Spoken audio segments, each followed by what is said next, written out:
కాసేపట్లో ఎమ్మెల్యే కోట ఎమ్మెల్సీ అభ్యర్థులుగా అద్దంకి దయాకర్, ఎన్ఎస్యుఐ రాష్ట్ర అధ్యక్షుడు బలమూరి వెంకట్ నామినేషన్ వేయనున్నారు. హైకమాండ్ సూచన మేరకే నామినేషన్స్ వేస్తున్నట్లు కాంగ్రెస్ లీడర్లు చెబుతున్నారు. ఇద్దరు బీ ఫార్మ్స్ మీద పీసీసీ వర్కింగ్ ప్రెసిడెంట్ జగ్గారెడ్డి సంతకాలు చేసి సిద్ధంగా ఉంచినట్లు తెలుస్తోంది. మరిన్ని డీటెయిల్స్ రాజు అందిస్తారు.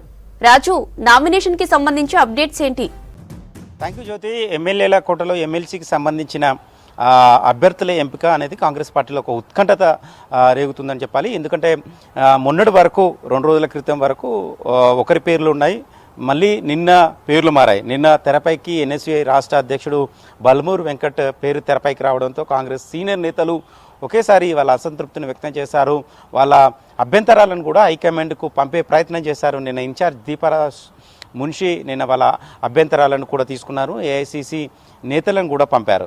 అయితే నిన్న మధ్యాహ్నం వరకే ఎమ్మెల్సీలుగా నామినేషన్ వేయడానికి సిద్ధంగా ఉండాలని కూడా ఏఐసిసి బలమూరి వెంకట్కు, అదేవిధంగా మరొక అభ్యర్థి అద్దంకి దయాకర్కు సూచించారు, సమాచారాన్ని అందజేశారు. దీంతో ఆ ఇద్దరు అభ్యర్థులు నిన్న నామినేషన్స్ పత్రాలను కూడా సిద్ధం చేసుకున్నారు. వాళ్ళు ఇవాళ నామినేషన్ వేయడానికి కూడా తయారయ్యారు. కానీ నిన్న సీనియర్ నేతల అభ్యంతరాలకు పరిగణలోకి తీసుకొని నిన్న రాత్రి ప్రకటన రావాల్సింది, కానీ ఆగిపోయినట్లు తెలిసింది. ఇవాళ మధ్యాహ్నం వరకు ఏఐసిసి అభ్యర్థులకు సంబంధించిన ప్రకటన చేసే అవకాశం ఉంది అనేది కాంగ్రెస్ నేతల్లో ఒక చర్చ కొనసాగుతుంది.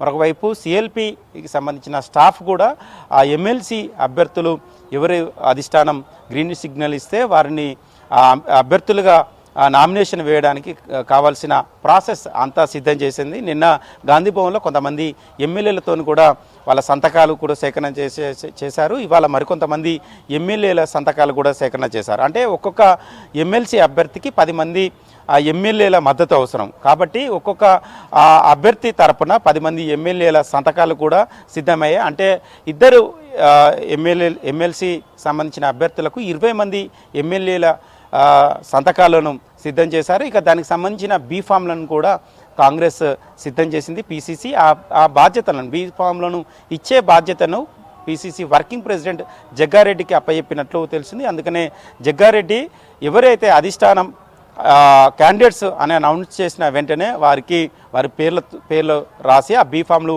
అందజేయడానికి జగ్గారెడ్డి సిద్ధంగా ఉన్నట్లు తెలిసింది. వాస్తవానికి ఇది వర్కింగ్ ప్రెసిడెంట్ మహేష్ కుమార్ గౌడ్ బీఫామ్లు ఇవ్వాల్సి ఉంటుంది.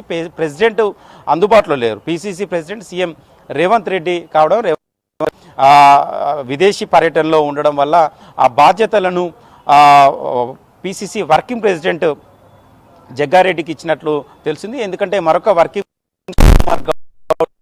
గౌడ్గా ఉన్నారు. మొన్నటి వరకు ఆయన పేరు కూడా ప్రతిపాదనలో ఉండే, కానీ అనూహ్యంగా తెరపైకి బలమూరి వెంకట్ రావడంతో ఆయనను పక్కకు జరిపారు. సో ఆయన కూడా నిన్న నుంచి ట్రై చేస్తారు. ఆయనతో పాటు మరికొంతమంది బీసీ నేతలు కూడా సీరియస్గా ట్రై చేస్తున్నారు పదవి కోసం. మాజీ ఎమ్మెల్యే ఇరవర్తి అనిల్ కావచ్చు, అదేవిధంగా ప్రోటోకాల్ చైర్మన్గా ఉన్న హర్కర్ వేణుగోపాల్, దాంతోపాటు గాంధీ భవన్లో ప్రజెంట్ పీసీసీ వైస్ ప్రెసిడెంట్లుగా ఉన్న కుమార్ రావు, అదేవిధంగా నిరంజన్, వీళ్ళిద్దరు కూడా సీనియర్ కోటాలో మాకు ఇవ్వాలని కూడా వాళ్ళు కూడా ప్రయత్నాలు చేస్తున్నారు.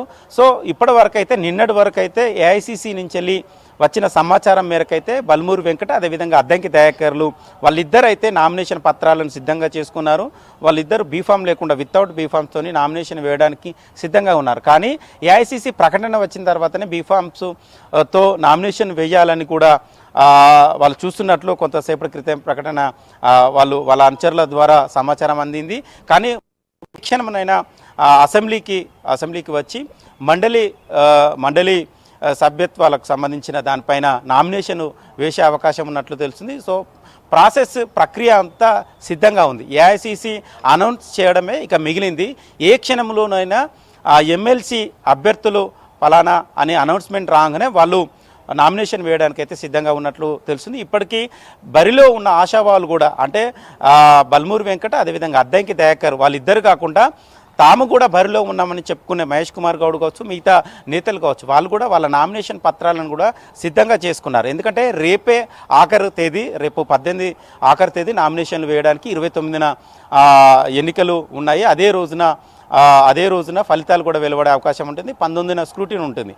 2 ఎమ్మెల్సీలు కాంగ్రెస్ పార్టీకే దక్కే అవకాశం ఉన్నాయి కాబట్టి ఆ 2 ఎమ్మెల్సీలో కాంగ్రెస్ పార్టీకి సంబంధించిన నేతలు దక్కించుకునే ప్రయత్నంలో వాళ్ళ ప్రయత్నాలు చాలా సీరియస్గా చేస్తున్నారు. సంక్రాంతి ముందు కొంతమంది నేతలు ప్రయత్నాలు చేశారు. సంక్రాంతి తర్వాత నిన్న పేరు మారడంతో మరికొంతమంది నేతలు ప్రయత్నాలు మళ్ళీ మొదలుపెట్టారు. అయితే రాహుల్ గాంధీ బల్మూరు వెంకట్ పేరు ప్రతిపాదన చేసినట్లు తెలుసు. అందుకనే అనూహ్యంగా ఆయన పేరు తెరపైకి వచ్చినట్లు తెలుస్తుంది. ఎందుకంటే కాంగ్రెస్ పార్టీ ప్రతిపక్షంలో ఉన్నప్పుడు కేసీఆర్ ప్రభుత్వం పైన పోరాటం చేయడంలో కావచ్చు, అదేవిధంగా విద్యార్థి సమస్యలపైన, నిరుద్యోగ సమస్యలపైన బల్మూరు వెంకట ఎక్కువగా పోరాటాలు చేశారు. ఆయన జైలు పాలు కూడా అయ్యారు. ఆయన పైన అనేక కేసులు ఉన్నాయి అనేది ఈ సమాచారాన్ని ఏఐసిసి నోటీసులో ఉండడం, రాహుల్ గాంధీ గతంలో కూడా బల్మూరు వెంకట జైల్లో ఉన్నప్పుడు పరామర్శించిన సందర్భం కాబట్టి బల్మూరు వెంకట్ పేరు ఎన్ఎస్యు తరపున ఆయనకు ఇవ్వాలి అనేది ప్రపోజల్ చేసినట్లు తెలిసింది. దీంతోనే అనూహ్యంగా ఆయన పేరు తెరపైకి వచ్చింది. కానీ సీనియర్ నేతలు మాత్రం బల్మూరు వెంకటకు చాలా రాజకీయ భవిష్యత్తు ఉంది, ఆయన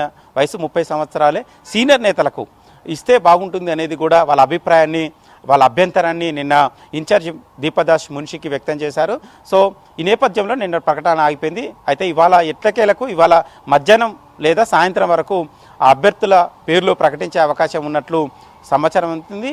కానీ ఆ ప్రకటనలో అవే బల్మూరు వెంకట, అద్దంకి దయాకర్ పేర్లు ఉంటాయా, లేక కొత్తగా 2 పేర్లు వస్తాయా, లేకపోతే అద్దంకి దయాకర్తో పాటు మరొక పేరు వస్తాయా అనేది కాంగ్రెస్ నేతల్లో ఒక ఉత్కంఠత అయితే కొనసాగుతూ ఉంది. జ్యోతి.